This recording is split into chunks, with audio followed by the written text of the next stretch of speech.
definitions of things like success. Success usually falls into these assumed verticals. There is a real danger of a disconnect between what's on your business card and who you are deep inside. And it's not a disconnect that the world is ready to be patient with. On this episode, success. First, this news.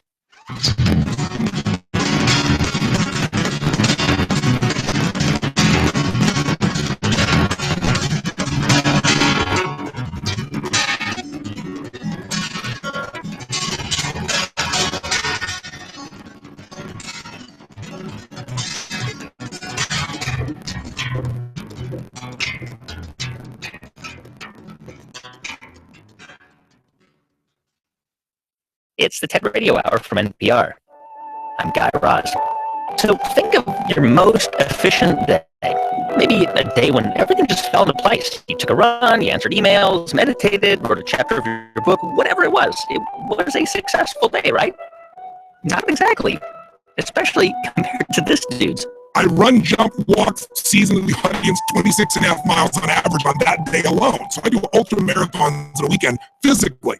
Everybody has days where they come to the end of the day. I come to the end of the day bone tired and victorious. If at this point you are wondering, was that just Tony Robbins, the motivational speaker? You would be correct, because we cannot actually do our show today without him.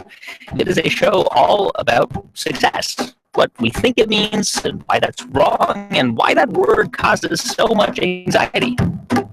Can we just get the small elephant out of the room for a sec?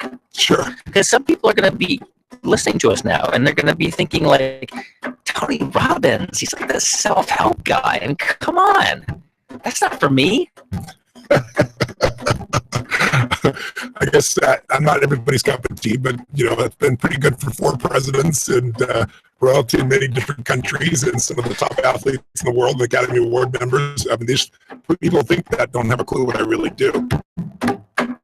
So what is it exactly that he does do? Good evening. How y'all doing out there?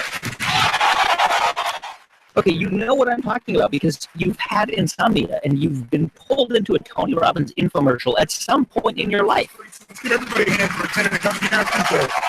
The stadium crowds, the high-fiving, the firewalking, the cheers, the smiles, the slides, the numbers. The numbers. So the first step, I'll just say that, is see is capture. I look at life and say there's 2 master lessons. There's 3 things, 3 parts, 3 decisions. There's 4 kinds of love.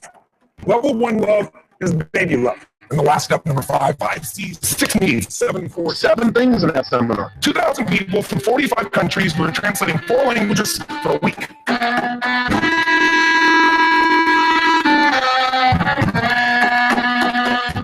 Tony Robbins knows there is a lot of confusion about what he does, which is what he wanted to get out of the way when he began his TED Talk. People say to me, well, I don't need any motivation. And I said, well, that's interesting. That's not what I do. I'm the why guy. I don't know why you do what you do. What is your motive for action? What is it that drives you in your life today, not 10 years ago, or are you running the same pattern? Because I believe that the invisible force of internal drive activated is the most important thing in the world. I'm here because I believe emotion is the force of life. All of us here have great minds. Most of us here have great minds. Right? But when emotion comes into it, the wiring changes in the way it functions. And so it's wonderful for us to think intellectually about how the life of the world is, and especially those who are very smart. We can play this game in our head, but really we get to ourselves is decision is the ultimate power. That's what it really is. Now, when you ask people, have you failed to achieve something? How many have ever failed to achieve something significant in your life? Say, thanks for the interaction on a high level there. But if you ask people, why didn't you achieve something? Somebody who's working for you, or a partner, or even yourself. You failed to achieve a goal. What's the reason people say they failed to achieve? What do they tell you? Didn't know enough, didn't have the knowledge, didn't have the money, didn't have the time, didn't have the technology. I didn't have the right manager, didn't have the Supreme Court. Let's pause here for a moment, Tony, because that guy who shouts out the Supreme Court in the audience, that was Al Gore. Yeah, it was.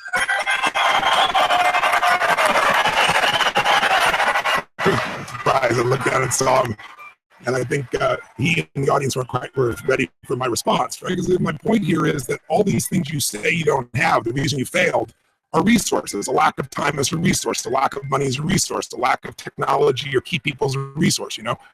But the real problem is Oh, wait, don't give it away, because we are about to hear your response to Al Gore. Oh, you're going to share it? Go for it. What do all those, including the Supreme Court, have in common? They are a claim to you missing resources. And they may be accurate. You may not have the money. You may not have the Supreme Court. But that is not the defining factor.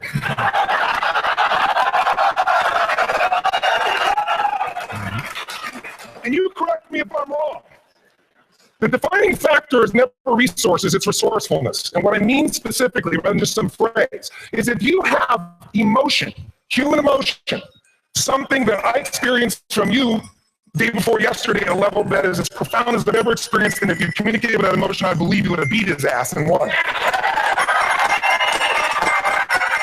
Wow. You're saying that right to Al Gore.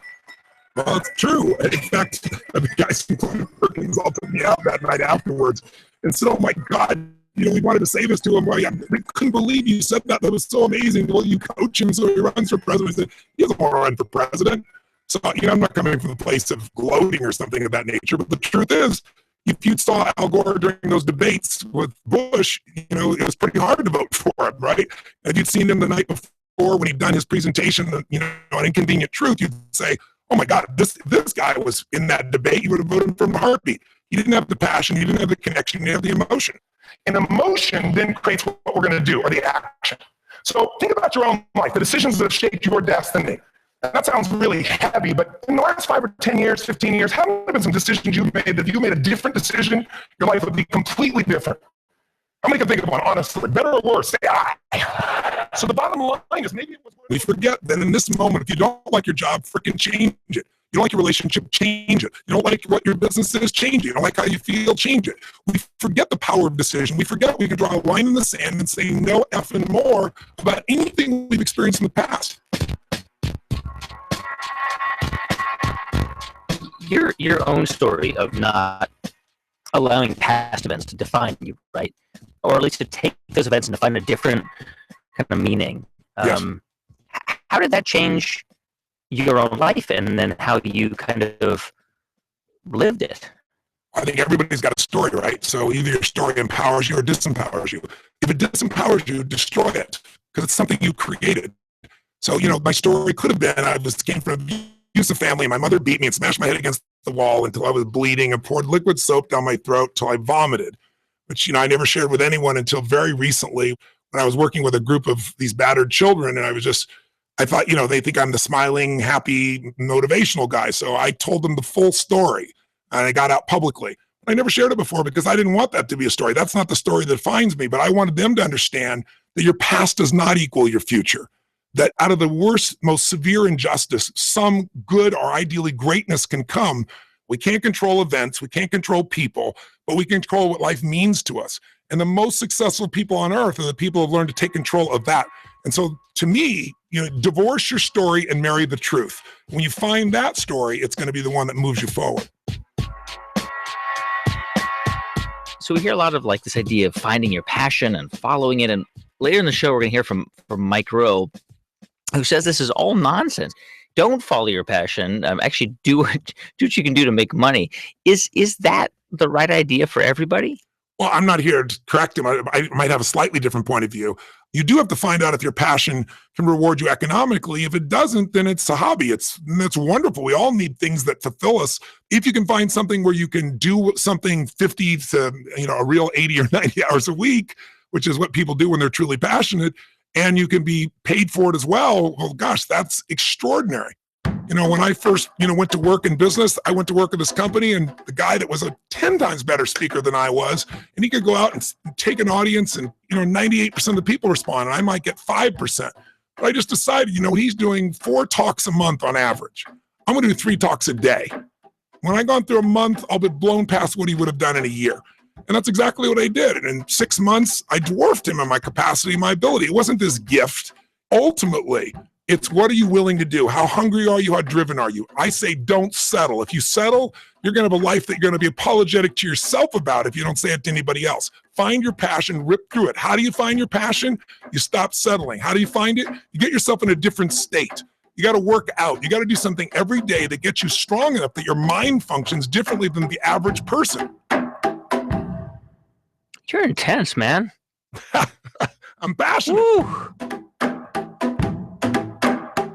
There are 6,000 emotions that we all have words for in the English language, which is a linguistic representation, right? It changes by language. But if your dominant emotions, if I have more time, I have 20,000 people or 1,000, and I have them write down all the emotions that they experience in an average week. And I give them as long as they need. And on one side, they write empowering emotions, the other is disempowering. Guess how many emotions people experience? Less than 12. And half of those make them feel like So they got 5 or 6 good frickin' feelings, right? It's like they feel happy, excited, frustrated, overwhelmed, depressed. How many of you know somebody who, no matter what happens, finds a way to get pissed off? How many know somebody like this? Or no matter what happens, they find a way to be happy or excited. How many know somebody like this? Come on. Your model of the world is what shapes you long term. Your model of the world is the filter. That's what's shaping us. That's what makes people make decisions. When we want to influence somebody, we got to know what already influences them. So my invitation to you is this. Explore your web, the web in here. The needs, the beliefs, the emotions that are controlling you for 2 reasons. So there's more of you to give. Achieve too. We all want to do it, but I mean give, because that's what's going to fill you up. And secondly, so you can appreciate, not just understand, that's intellectual, that's mind, but appreciate what's driving other people. It's the only way our world's going to change. God bless you. Thank you. I hope this was served. Tony Robbins. What do you think is more important to success? Understanding what drives other people or understanding what drives you? Well, I wouldn't pick. That's, what you'd rather have, a punch in the face or a kick in the stomach, right? That's silly. You need to do both. And frankly, every time you say the word success, it kind of, it's annoying in my nervous system because it's really not what I believe that life is about. And when you use the word success, it seems so shallow to me. That's never been it. It's never been on my values list. I'd much rather say what creates a meaningful life, what makes people light up, what makes people feel alive, what's going to make somebody wake up in the morning excited, not because they've been motivated. I don't even do that. I might inspire somebody for the moment, but what I'm looking for is your drive. What are your drives? Your drives aren't going to go away. Motivation's like a warm bath. You should take a bath. You're going to stink if you don't. If you don't get around inspiration, something that puts you in your spirit, something to trigger you, you might trudge along sometime. But my real belief is you got to tap into your drives. You got to find that hunger. That's what this is all about.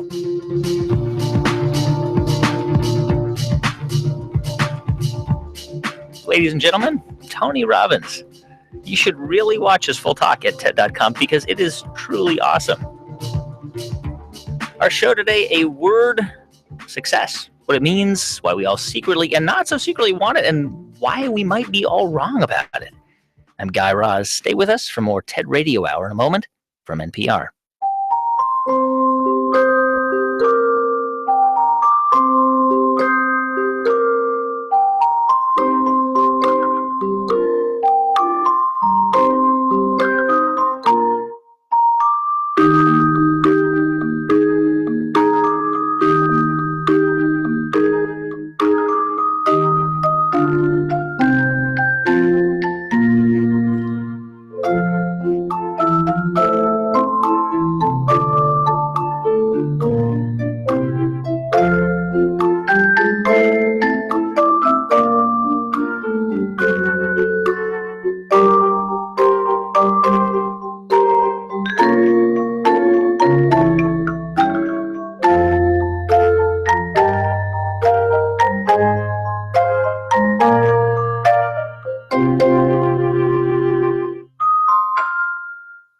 It's the TED Radio Hour from NPR.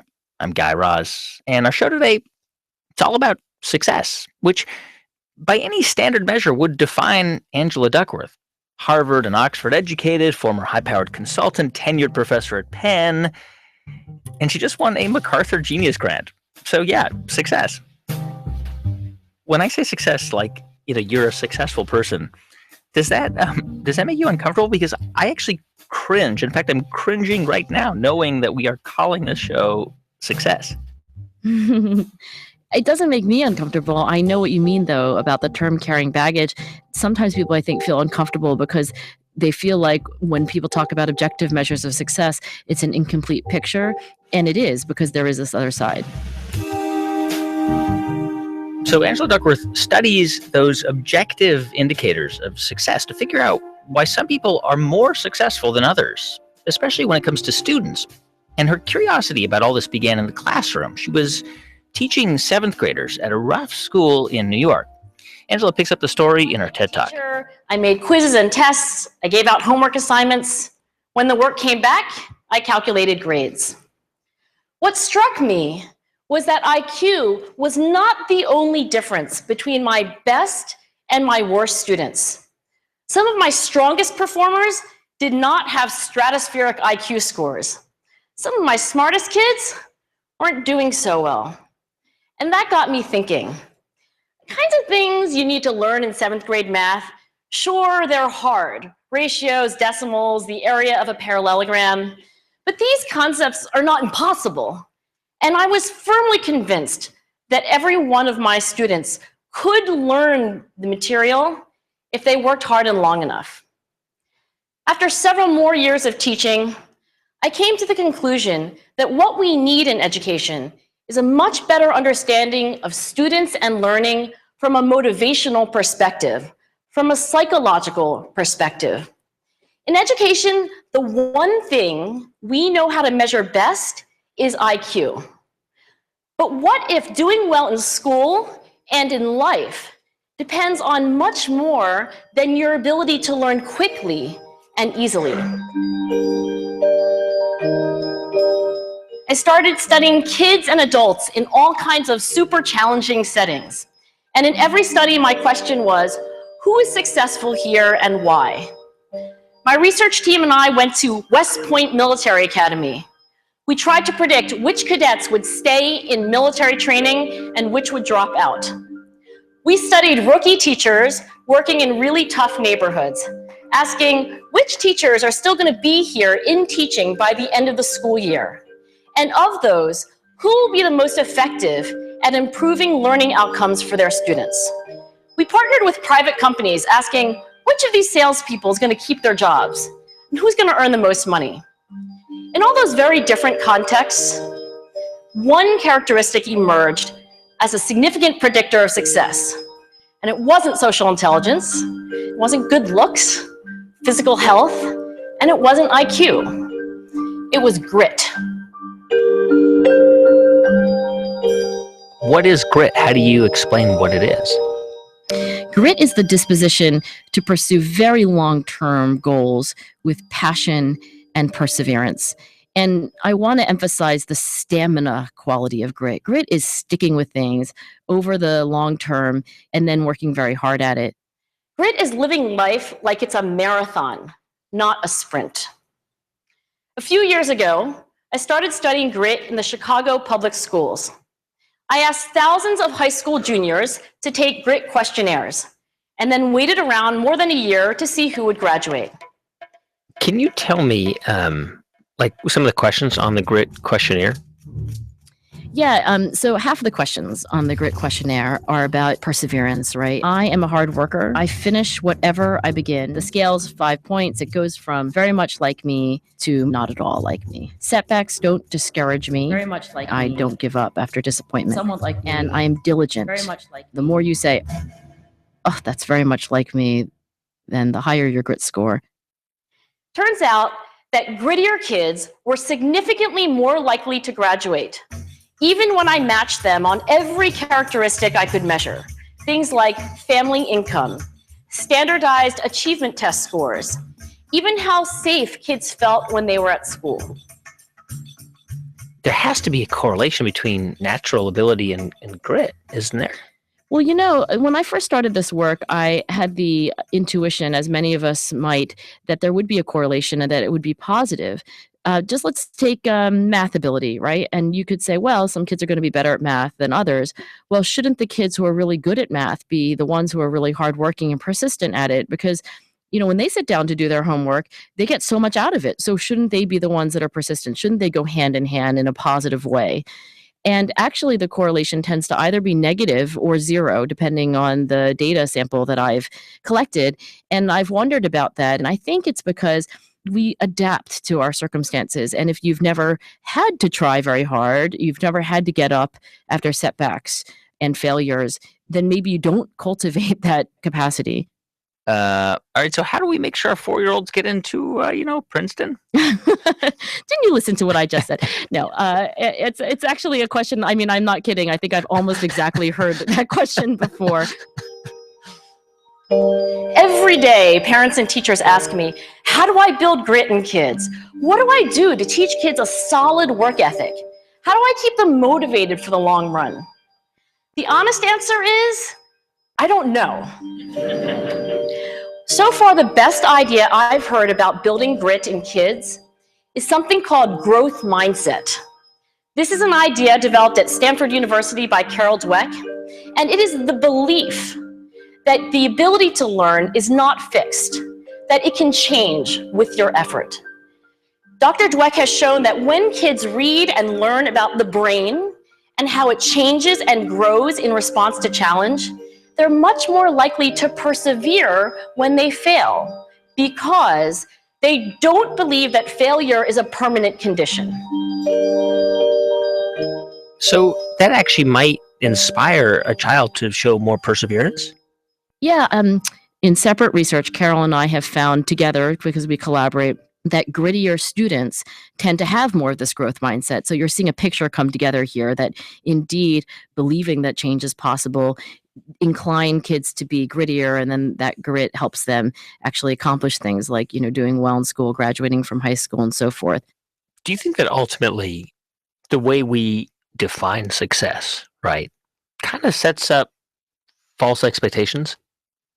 Yeah, I think that, we should be very careful to examine our definitions of things like success. I don't think that every child in America is going to necessarily aspire to, a 4-year degree from a liberal arts college or a certain kind of life. I think that people should learn to be excellent in the thing that they choose to do. I think the questions on the grit scale about not letting setbacks disappoint you, finishing what you begin, doing things with focus, I think that those are things I would aspire to or hope for all our children. I think that achieving a personal standard of excellence, pushing yourself farther than you thought you could, getting up after disappointment, these are things that are true for all of us. Angela Duckworth, her research into grit and success just won her a MacArthur Genius Grant. You can watch her full talk and take the grit questionnaire for yourself at ted.npr.org. Okay, so I'm thinking grit. Great, but that's going to take some time, right? So how about a shortcut to success, like something you can do now? Well, there happens to be one, and there is actually research to back this all up. Here's Ron Goodman's foolproof method from his TED Talk. I started my journey in California with a UC Berkeley 30-year longitudinal study that examined the photos of students in an old yearbook and tried to measure their success and well-being throughout their life.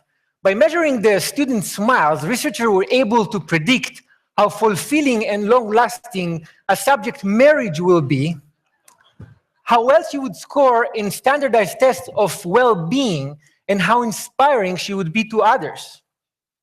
Another aha moment came from a 2010 Wayne State University research project that looked into pre-1950s baseball cards of major league players. The researchers found that the span of a player's smile could actually predict the span of his life. Players who didn't smile in their pictures lived an average of only 72.9 years, where players with beaming smiles lived an average of almost 80 years. A research study at Uppsala University in Sweden found that it's very difficult to frown when looking at someone who smiles. You ask why? Because smiling is evolutionary contagious, and it suppresses the control we usually have on our facial muscles. Mimicking a smile and experiencing it physically help us understand whether a smile is fake or real, so we can understand the emotional state of the smiler. In addition to theorizing on evolution in the origin of species, Charles Darwin also wrote the facial feedback response theory. His theory states that the act of smiling itself actually makes us feel better, rather than smiling being merely a result of feeling good. In his study, Darwin actually cited the French neurologist Julien Duchamp, who used electric jolts to facial muscles to induce and stimulate smiles. Please don't try this at home. Smiling stimulates our brain reward mechanism in a way that even chocolate, a well-regarded pleasure inducer, cannot match. British researchers found that one smile can generate the same level of brain stimulation as up to 2,000 bars of chocolate. Wait, the same study found that smiling is as stimulating as receiving up to 16,000 pounds sterling in cash. That's like 25 grand a smile. It's not bad. And if that's not enough, smiling can actually make you look good in the eyes of others. A recent study at Penn State University found that when you smile, you don't only appear to be more likable and courteous, but you actually appear to be more competent. So whenever you want to look great and competent, reduce your stress, or improve your marriage, or feel as if you just had a whole stack of high-quality chocolate without incurring the caloric cost, or as if you found 25 grand in a pocket of an old jacket you hadn't worn for ages, or whenever you want to tap into a superpower that will help you and everyone around you live a longer, healthier, happier life, smile. Ron Gutman. He wrote a book about all this. It's called Smile, The Astonishing Powers of a Simple Act. And his full talk can be found at TED.com. I've tried this, by the way, and I'm not kidding. It totally works, even when people think you look like a freak.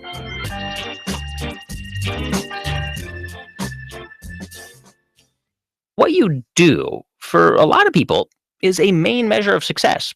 And this guy, he wants to redefine that measure. My name's Mike Rowe, and this is my job. And this is Mike Rowe's TV show from the Discovery Channel. It's called Dirty Jobs. I explore the country looking for people who aren't afraid to get You're going dirty. to get a little taste of what it's like to be a septic tank technician. Doing the kinds of jobs that make civilized life possible for the rest of us. Now get ready to get dirty. This year, the show finished its 8th and final season, and it was pretty simple. No actors, no writers, no rehearsals, no scouting, no pre-production, no second take. Just Mike and a camera crew, tagging along with sewer workers. What is going to happen to me today? Today you're going to get covered in sludge. Sludge. And what exactly? He hung out with garbage sorters. As dumps go, some places smell worse than others, I suppose. And this place right here smells pretty daggone bad. Ken, would you agree? I do. Ken is There were chimney sweepers, roadkill collectors. And we worked our way across the country. By the time the dust settled, we had done 300 jobs and worked in all 50 states. Now, before Mike launched the show more than a decade ago, he was doing bit parts on TV. He was even a pitchman for the QVC shopping network. I heard before that you were even a successful opera singer for like 8 years? No, don't. Opera is one of those disciplines where it's easy to confuse longevity with success. I learned the shortest aria I could find and got into the Baltimore Opera in 1984. Wow. With the plan of paying my dues and getting my SAG card. But as it turns out, the music was better than I thought, and I had a pretty good time and stuck around for 8 years. Wow. Can you blow my ears away right now? Il resto al pianto scendere sacri monti o devi. Legne grazie Grazie. Grazie. That was beautiful. Come on. I realized that while I felt pretty successful working in the cracks of the industry, I wasn't really doing anything that felt meaningful or personal. So in 2001, he came up with the idea for Dirty Jobs. Because my grandfather, who was 92 at the time, and a tradesman, had never seen me do anything on TV that looked like work. My granddad, by the way, was one of those guys who he could reassemble an engine without looking at directions. He could take a watch apart and put it together. I wanted to find people who had that gene because sadly it skipped over me. And we showed these people as they really are, which again and again turned out to be self-deprecating, funny. And so that's a long way of saying that success, the way it's portrayed in pop culture anyway, usually falls into these assumed verticals. And Dirty Jobs challenged a lot of those. Challenge the idea of why certain jobs, say clean jobs, are seen as successful ones and dirty jobs, well, not so much. Which is where Mike picks up the story in his talk. I started to look at passion. I started to look at teamwork and determination and basically all those platitudes they call successories that hang with that schmaltzy art in boardrooms around the world right now. That stuff, it's suddenly all been turned on its head. Follow your passion. What could possibly be wrong with that? It's probably the worst advice I ever got. That's all I heard growing up. I didn't know what to do with my life, but I was told if you follow your passion, it's going to work out.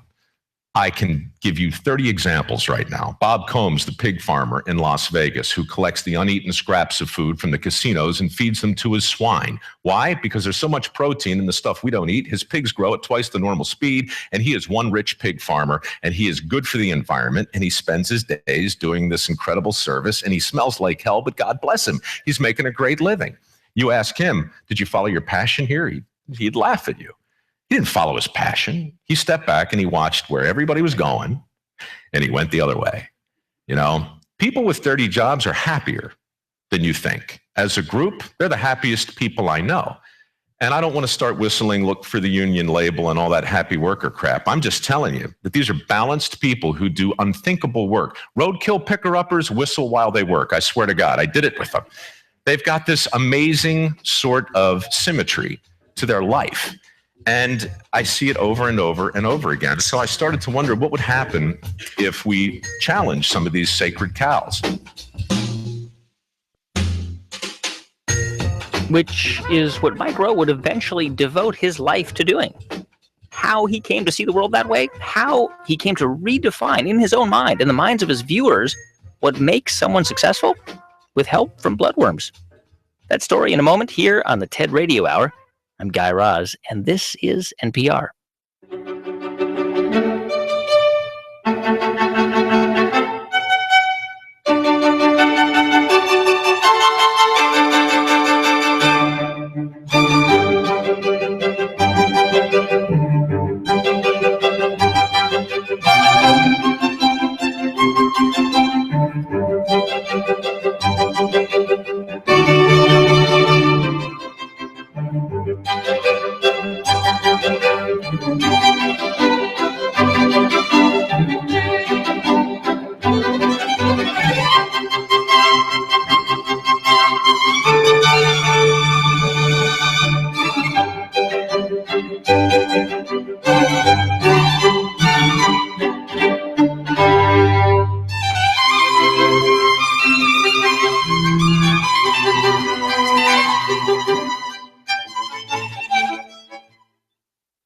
It's the TED Radio Hour from NPR. I'm Guy Raz, and our show today is all about that loaded word success, what it means, what it doesn't, and why we're so obsessed with it. So when Mike Rowe started the show Dirty Jobs, he started to realize that the way he thought about success was all wrong. The people that you've met, the people with these so-called dirty jobs, right? Like, what do you think that success means to them? To be successful means what? Well, it's very personal. To a lot of the guys I met, I remember a guy up in Maine. His name was Rob. He sold bloodworms for a living. So at low tide, he and I would walk out and we'd start picking these things up out of the sand. And they were as long as your forearm. And they have teeth, by the way, these things. Bloodworms have 4 black teeth. And according to Rob, a bloodworm bite feels just like a bee sting. There goes a bloodworm right here. And it's very deceptive. He would sell them as bait all over the world. See the head popping out? That's the head down That's there. the head popping out. You don't want that to bite you. Anyway, Rob looked like the kind of guy, if you saw him on the street, you would step around him or maybe give him a buck and wish him well. And toward the end of the day, he showed me his house up on the hill, which he had paid for in cash. And we went up and had a beer, and I learned that he had another home, a summer home, that he also paid for in cash. And so what you don't see, probably 40 or 50 of the people we profiled over the years were multimillionaires.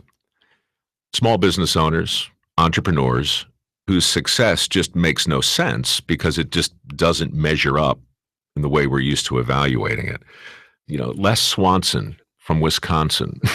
I remember he was a septic tank cleaner. I spent a day with him. You know what else I like, Les? It's nice and warm today and humid. It's a good day. It enhances the aroma. And one afternoon, we were up to our chest in the most unspeakable filth there is in a pumping station, knocking huge hunks of coagulated cholesterol off the wall. And I'd look at him at one point and I say, Les, what are you doing here? And he said, well, what do you mean? This is what I do. And I said, what would you do before this?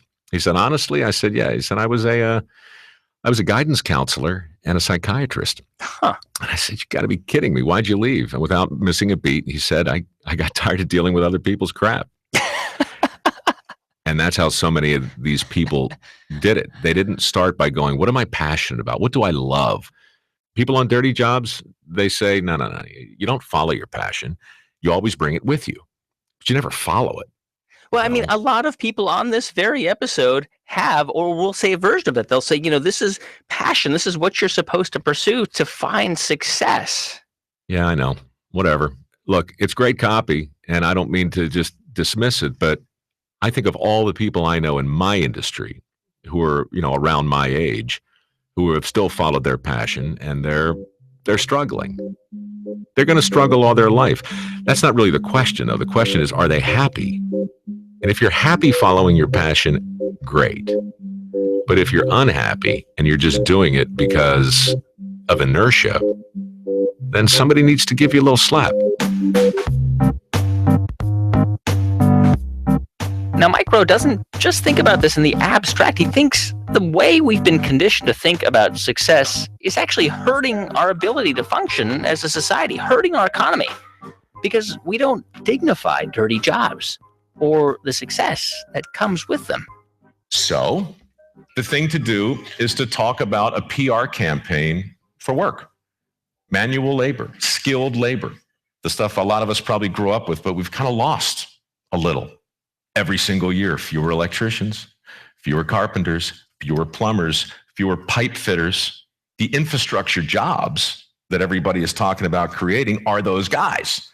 So if I were running for anything, and I'm not, I would simply say that the jobs we hope to make and the jobs we hope to create aren't going to stick unless they're jobs that people want. And I know the point of this conference is to celebrate the things that are near and dear to us. But I also know that clean and dirty aren't opposites. They're two sides of the same coin, just like innovation and imitation, like risk and responsibility, and like my time that's gone. It's been great talking to you, and get back to work, would you? Mike Rowe, he just started a foundation that gives scholarships to students who want to master a trade. It's called profoundlydisconnected.com.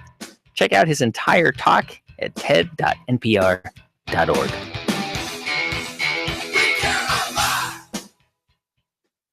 How have we come to define success? Is it about achievement?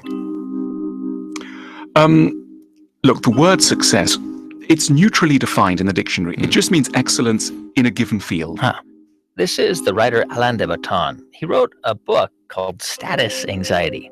If I said there's a really successful person, out there in the studio, you'd imagine, well, that's somebody who's done well in the entertainment field or in business or in politics. Or we all got this idea of what successful means. But of course, what it really means is just doing something well. And everybody who starts out in life wants to be a success. And Alain says that simple desire to be a success, it actually creates a lot of anxiety, especially on Sunday nights. Here's how he starts his TED Talk. For me, they normally happen, these career crises, often actually on a Sunday evening, just as the sun is starting to set and the gap between my hopes for myself and the reality of my life start to diverge so painfully that I normally end up weeping into a pillow.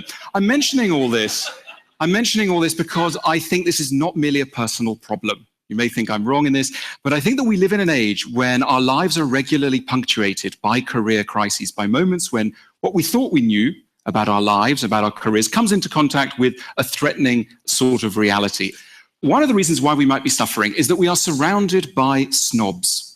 What is a snob? A snob is anybody who takes a small part of you and uses that to come to a complete vision of who you are. That is snobbery. And the dominant kind of snobbery that exists nowadays is job snobbery. You encounter it within minutes at a party when you get asked that famous, iconic question of the early 21st century, what do you do? Every time, like I talk to people in Washington, D.C., where I live, they'll say, oh, I hate Washington because everybody always asks you, what do you do, right? But like, that's like a normal question.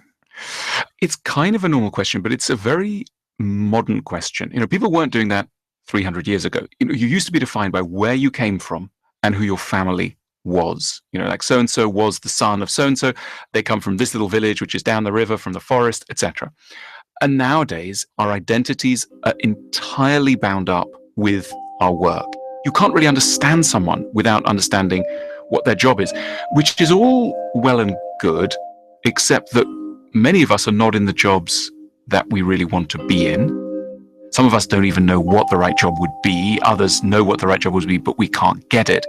In other words, there is a real danger of a disconnect between what's on your business card and who you are deep inside. And it's not a disconnect that the world is ready to be patient with.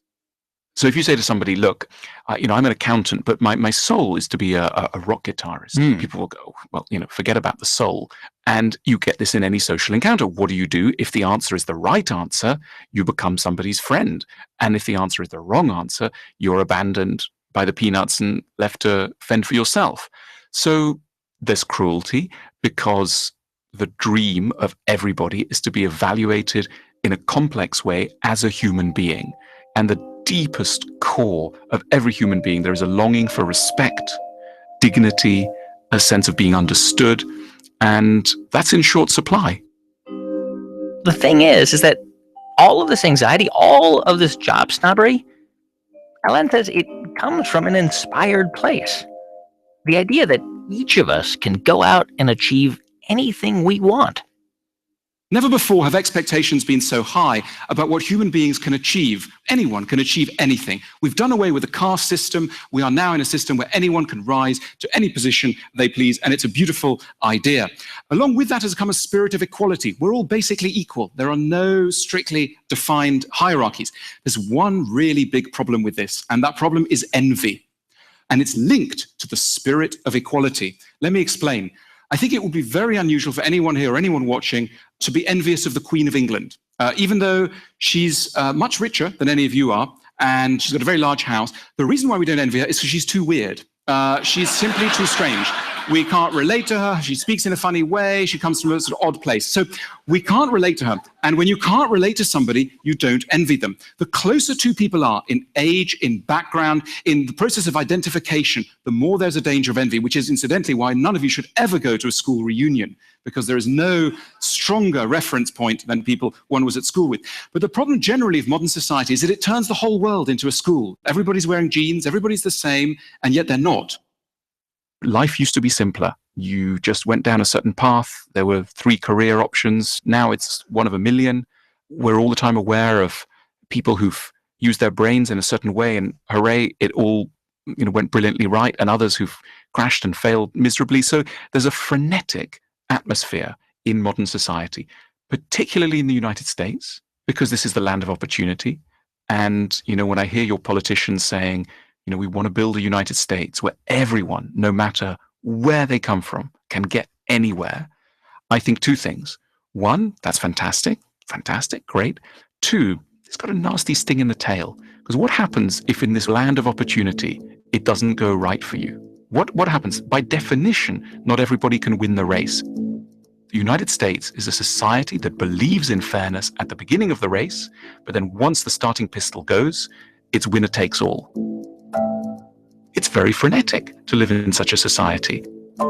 That said, the United States rewards its winners like no other country on earth.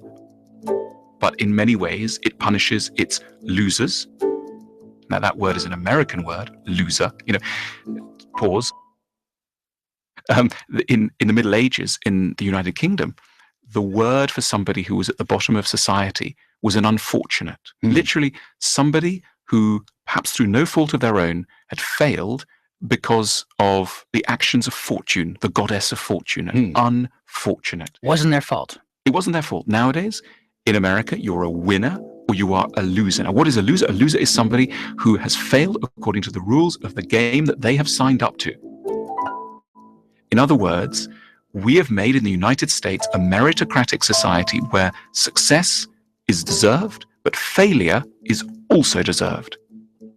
So this is like a little bit depressing, right? I mean, this all this pressure and stuff, and I don't know. I mean, how do we end it? Like, how do we change this? Look, the first thing is to recognize it and to treat ourselves with compassion.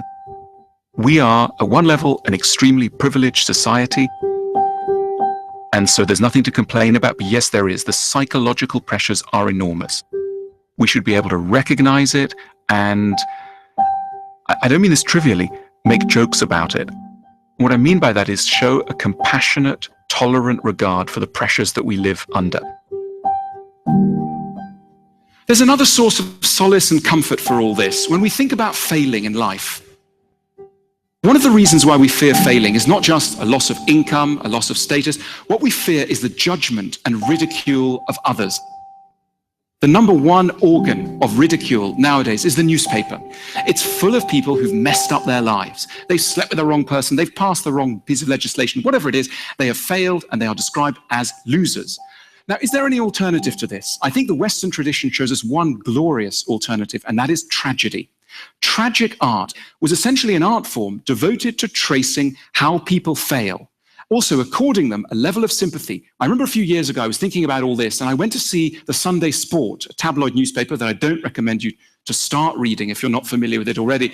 And I went to talk to them, and I wanted to see how they would seize the bare bones of certain stories if they came in as a news item. So I told them about Othello. They'd not heard of it, but they were fascinated by it. And I asked them to write the headline for the story of Othello. They came up with "Love-crazed immigrant kills senator's daughter," splashed across the headline. I gave them the plot line of Madame Bovary, again, in a book they were enchanted to discover, and they wrote "Shopaholic adulteress swallows arsenic after credit fraud." And then my favorite, and they really do have a kind of genius all of their own, these guys, my favorite, Sophocles' is Oedipus the King, "Sex with mum was blinding." Anyway, but in a way, if you like, at one end of the spectrum of sympathy, you've got the tabloid newspaper. At the other end of the spectrum, you've got tragedy and tragic art. And I suppose I'm arguing that we should learn a little bit about what's happening in tragic art. It would be insane to call Hamlet a loser. He is not a loser, though he has lost. And I think that is the message of tragedy to us and why it's so very, very important, I think. It's really not possible to be successful at everything. No, we have to make a choice. All success involves choices. Succeeding in one area will probably mean neglecting other areas. Right now, I'm being a bad father, but I'm being a good author, right? So I'm succeeding in the author space and failing in the father space. We've got one of the most ridiculous and paradoxical ideas at large in modern society is this idea of work-life balance. In other words, you can be a success at work and you can be a success at home with your family. Yeah. The bad news for listeners is that you can't. It's impossible. You have to make a choice. Can't do both. And I've met many very successful CEOs, and almost down to the last man or woman, they are not especially successful family people. Right. There's a problem because, as anyone who's ever tried to do anything well and wholeheartedly knows, there's only so many hours in the day. So we have to make some choices. What do we want to be successful at and as? Do we want to be a successful parent? Do we want to be successful financially, or in terms of reputation, or in terms of changing the world? Or, there are many, many criteria. And I think we're not given enough of a guidance by our schools, families, the surrounding environment, at the idea that there's going to have to be a choice around that word successful. So don't get me wrong, I'm not against success. It's very important to strive to be successful. But before you do that, I think it's even more important to try and tighten up the definition of what success might be for you, because it's unlikely to be something that will be, a one-size-fits-all. So what I want to argue for is not that we should give up on our ideas of success, but we should make sure that they are our own. We should focus in on our ideas and make sure that we own them, that we are truly the authors of our own ambitions. Because it's bad enough not getting what you want, but it's even worse to have an idea of what it is you want and find out at the end of the journey that it isn't, in fact, what you wanted all along. So by all means, success, yes, but let's accept the strangeness of some ideas. Let's probe away at our notions of success. Let's make sure our ideas of success are truly our own. Thank you very much. Alain de Botton. He wrote a book about all this. It's called Status Anxiety. His most recent book is called Artist Therapy, and you can hear both of his talks at TED.com. Success don't come easy. Success is hard to find. Hey, thanks for listening to our show about success this week. If you missed any of it, or you want to hear more, you want to find out more about who was on it, you can visit ted.npr.org, and you can download this program through iTunes or through the NPR smartphone app. Our program was produced by Jeff Rogers, Brent Bachman, Megan Kane, Neva Grant, and Sanaz Meshkinpour, with help this week from Chris Benderev, Portia Robertson-Migas, and Eric Newsom. Thanks to our partners at TED, Chris Anderson, June Cohen, Darren Triff, and Janet Lee. I'm Guy Raz. You've been listening to Ideas Worth Spreading here on the TED Radio Hour from NPR.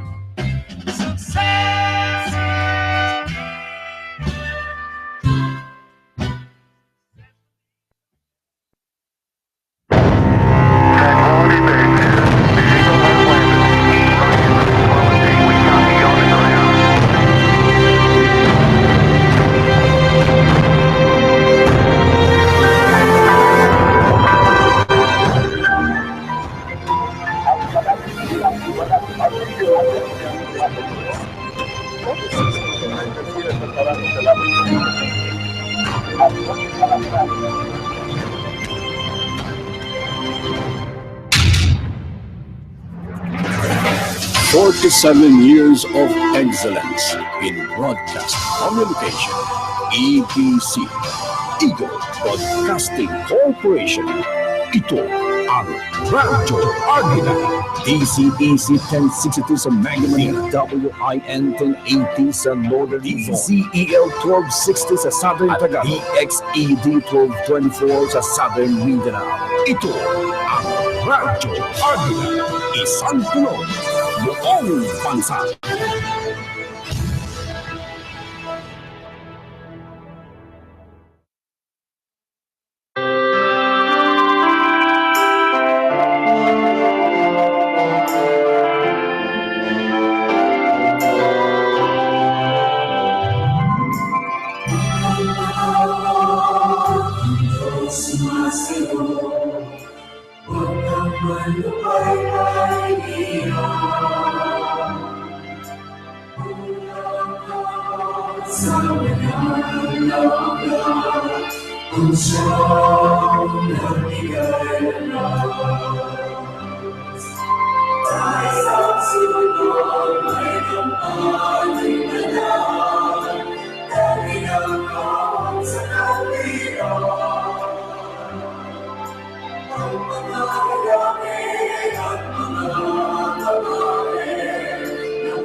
Pagmasdan kaniligan niya ng iglesia may pangako at pag-asa. Ang katwiran nga ito sa'y nakikita, nag-iiyak na sulong kaparang. Salita ng Diyos di ako mananahimik.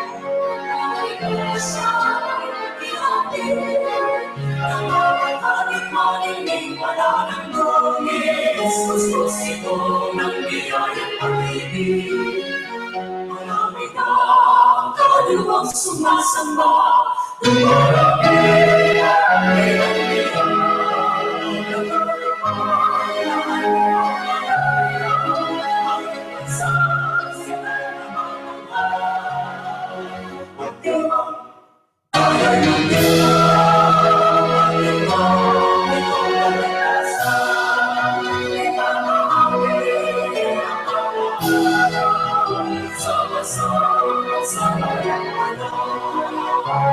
Pagmasdan kanindigan niyo ng iglesia may pangako at pag-asa.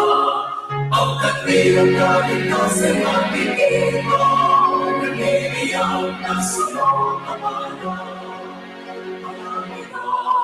Kaliwang sumasamba, lumarami ang iyang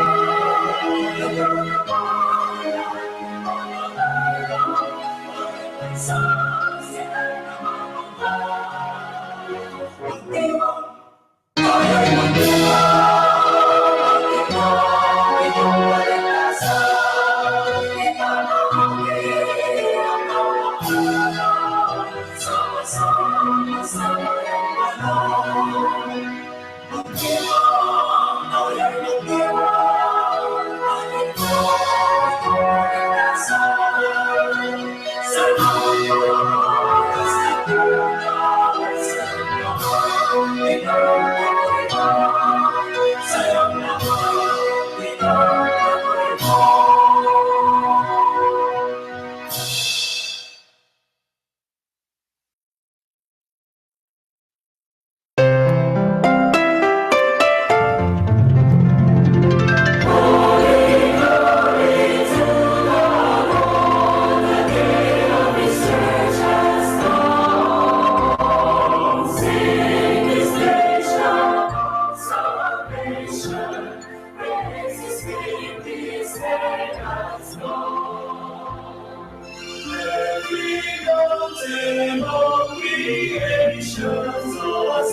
praise on every hill. God is every nation, immortal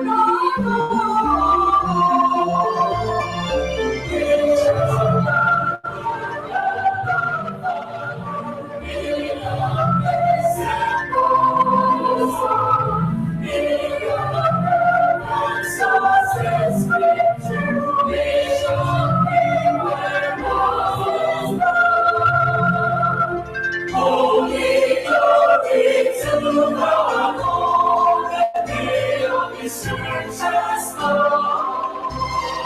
Sing His nation of salvation, praise His name, His day has come. All the blessed, all the faithful, give Him a praise for Him now sing.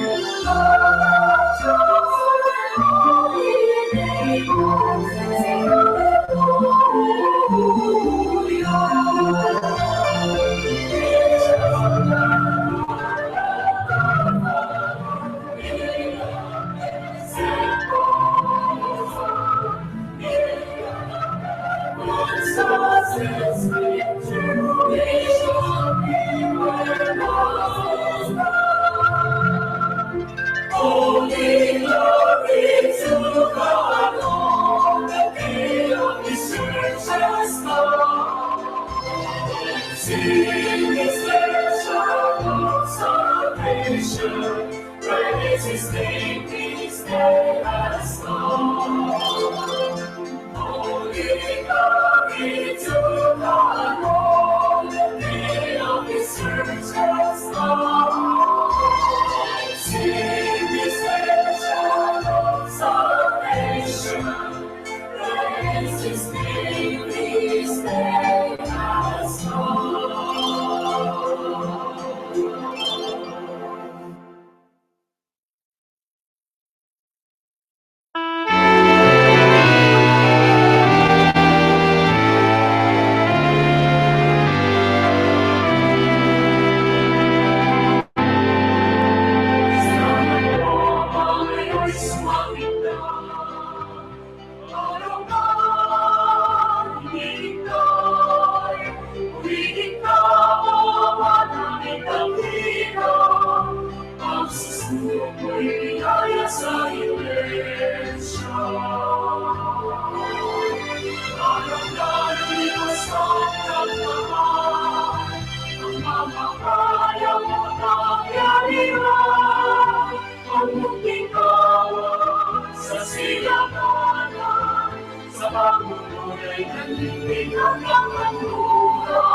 hanggang sa araw ng wakas. Araw na lumipas ang kanyang, ay kanyang iyan. Sa iglesyang ikaw ang siyang nagtugay, bayan mo, hindi pinabayaan. Purihin ka, Salamat sa nangungunan, sa kaligtasa'y mag-ihalin niyo. Salamat po siya'y nag-iikot.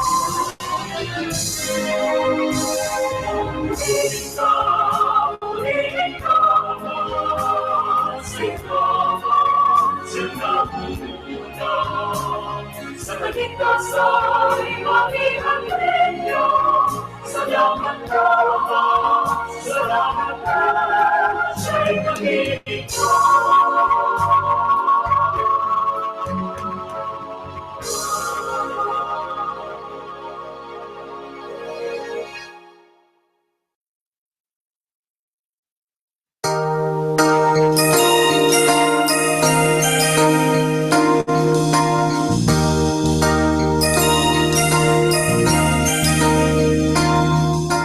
Nang ika'y makilala, patnubay mo ay nadama, at walang hihigit sa'yong gawa.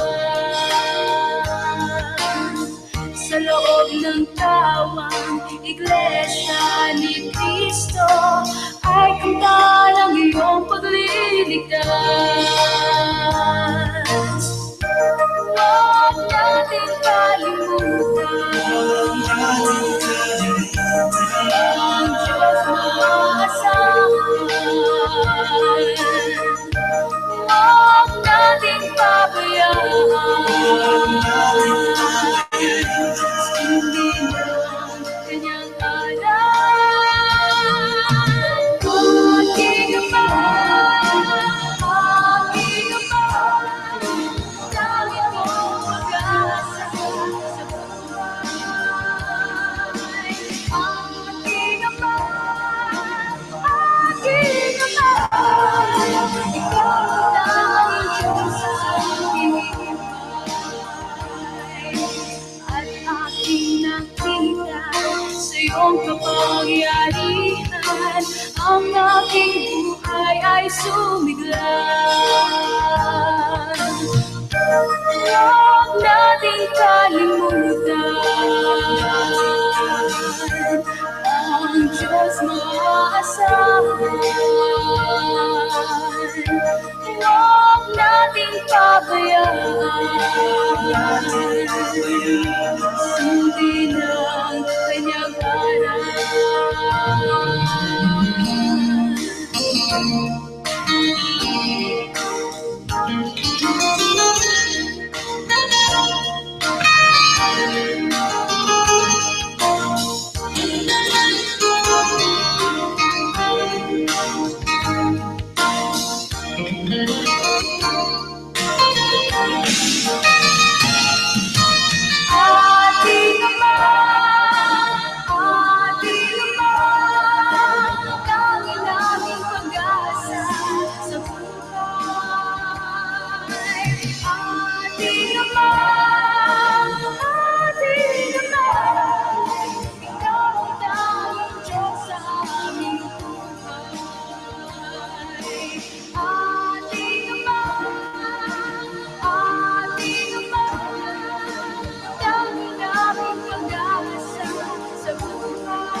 As sure as the coming of a new day,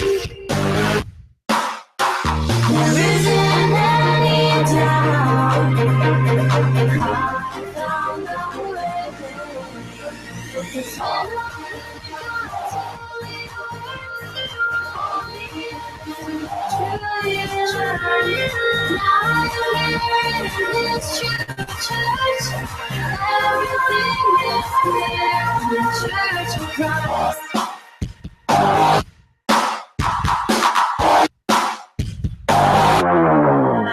as sure as the sun in the morning,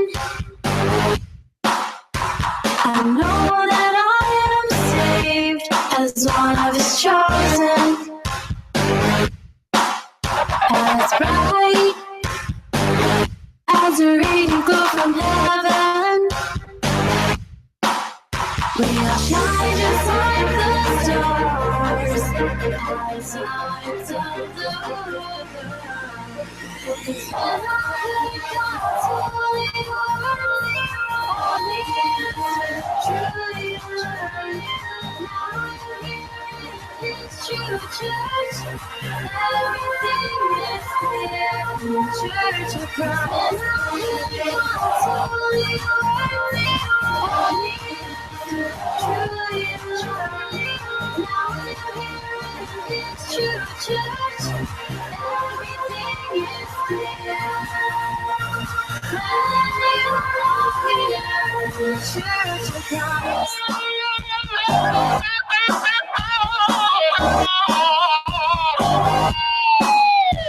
'Cause when I heard God's holy word, all the answers I truly learned. Now I'm here in this true church, everything is clear. When you walk here,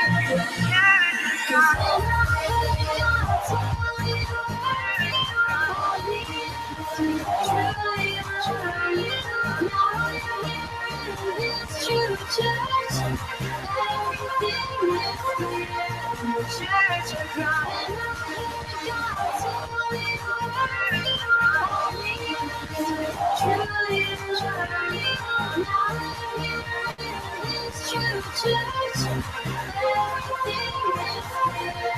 Church of Christ.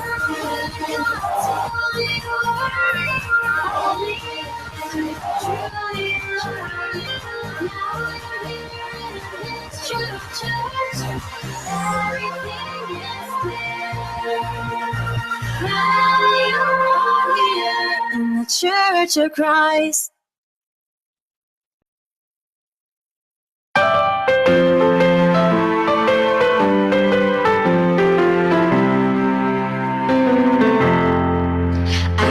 Busy at the moment, can you give me some time? Oh, please accept today this humble invitation of mine. I really care about you, so I'm sharing my faith, because today is the day to be saved.